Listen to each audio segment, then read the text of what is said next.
नमस्कार दोस्तों, मैं ऋषिका आप सभी का स्वागत करती हूँ। आज हम बात करने वाले हैं एक ऐसे खतरे के बारे में जो हमारे देश के अंदर ही पनप रहा है, और वो है जासूसी, वो भी पाकिस्तान के लिए। अब सोचिए, जब हमारे ही देश के लोग दुश्मन देश के साथ काम करने लगे तो सबसे बड़ा खतरा और क्या हो सकता है। हाल ही में भारत में कई ऐसे लोग पकड़े गए हैं जो ISI यानी पाकिस्तान की खुफिया एजेंसी के लिए जासूसी कर रहे थे। ये कोई फिल्म नहीं है, ये सच्चाई है। और ये लोग कोई प्रोफेशनल जासूस नहीं थे। इनमें यूट्यूबर थी, मजदूर था, दुकानदार था और यहाँ तक कि पढ़ाई करने वाला नौजवान भी। हरियाणा की रहने वाली ज्योति मल्होत्रा को ही देख लीजिए।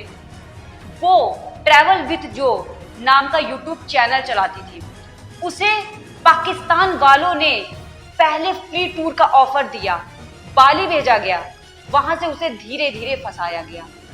बाद में उसे कहा गया कि भारत सरकार के खिलाफ वीडियो बनाओ, पाकिस्तान की तारीफ करो और हिंदू मुस्लिम जैसे मुद्दों को हवा दो। उसने ऐसा किया भी और उससे धीरे धीरे उससे देश से जुड़ी संवेदनशील जानकारियां ली जाने लगी। यही नहीं, उत्तर प्रदेश में शहजाद नाम का शख्स पकड़ा गया जो एक बिजनेसमैन था, लेकिन ISI के लिए भारतीय सेना की जानकारी इकट्ठा करता था। एक और लड़का जो नेवी बेस के पास मजदूरी करता था, उसने वहां की फोटो खींच खींच कर पाकिस्तान भेज दी। अब आप सोचिए, एक मजदूर, एक यूट्यूबर, एक दुकानदार, ये सब जब ISI के लिए काम कर सकते हैं तो खतरा कितना अंदर तक फैला हुआ है। और सवाल ये उठता है कि ये सब होता कैसे है। तो देखिए, आजकल जासूसी करने के तरीके बदल चुके हैं। अब कोई जासूस ट्रेंच कोट पहनकर नहीं आता। आजकल तो फेसबुक, व्हाट्सएप और इंस्टाग्राम पर फ्रेंड बनाकर फंसाया जाता है। पहले दोस्ती होती है, फिर लालच दिया जाता है, बाहर घुमा देंगे, पैसे देंगे, तू बस इतना कर दे। और जब आदमी लालच में आ जाता है तो फिर उससे कहा जाता है कि फोटोज भेज दो, वीडियो बना दो, इंटरव्यू ले लो, कुछ सेना की मूवमेंट पता कर लो।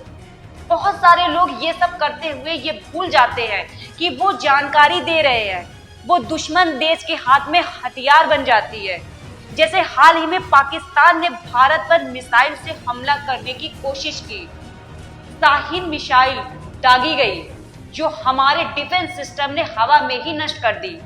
अब सोचिए, अगर पहले से ही पाकिस्तान को हमारे डिफेंस की जानकारी मिल गई होती तो क्या हम उसे रोक पाते। और यही नहीं, इन जासूसों का असली मकसद होता है देश को अंदर से कमजोर करना। ISI यही चाहती है भारत के लोगों को ही इस्तेमाल करके भारत को तोड़ना।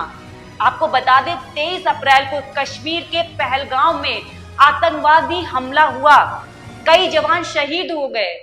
इसके बाद भारत ने जवाबी कार्रवाई करते हुए ऑपरेशन सिंदूर चलाया और पाकिस्तान के आतंकी ठिकानों पर मिसाइल से हमला किया। उसके बाद पाकिस्तान ने गुस्से में आकर भारत पर हमला करने की कोशिश की। अब सोचिए, अगर ISI को पहले से ही हमारे ऑपरेशंस की जानकारी होती तो कितना बड़ा नुकसान हो सकता था। और ये जानकारी उन्हें कैसे मिलती? हमारे बीच बैठे ऐसे ही जासूसों से। लेकिन अब भारत की सुरक्षा एजेंसियां, खासकर NIA यानी नेशनल इन्वेस्टिगेशन एजेंसी, पूरी तरह से एक्टिव है। जिस किसी पर भी शक हो रहा है उसकी जांच हो रही है। Phone, social media, bank account सब खंगाले जा रहे हैं। हर उस कड़ी को पकड़ा जा रहा है जो ISI से जुड़ी हो सकती है।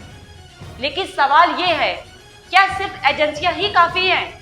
नहीं, क्योंकि दुश्मन हम सब के बीच में बैठा हो सकता है। हमें भी सजग रहना होगा।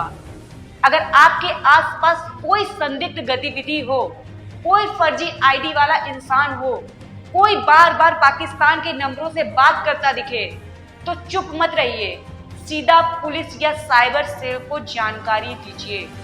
क्योंकि देश की सुरक्षा सिर्फ सेना की ही नहीं, हम सबकी जिम्मेदारी है। तो दोस्तों, आज का वीडियो यहीं तक था।